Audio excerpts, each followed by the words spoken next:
Hey, what's going on? Kantis Simmons here, international speaker, school success strategist, STEM nerd and lover. Listen, we are at Albany State University in Albany, Georgia now, and I'm here today because this is the kickoff of a new school year for the faculty and staff here at Albany State University. So we have the president here, the provost here, all of the professors, the staff, everyone was here.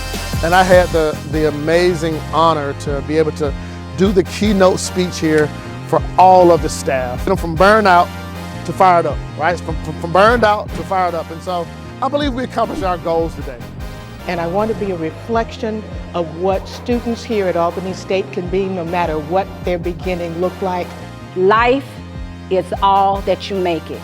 Stay focused, keep striving, and have faith. This is your school. You belong here. And because you belong here, go impact somebody. Quit making excuses.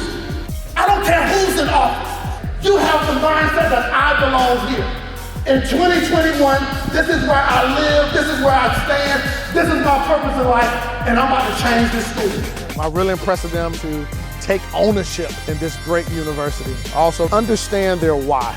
Educators impact every industry, every profession of the world. And I just wanted to celebrate these amazing educators and give them something they can hold on to make Albany State University an amazing place for students. All right, so I'm Kantis Simmons, the coolest guy with 7.25 fingers. And listen, this will be my best school year ever and your best school year ever. Bye-bye.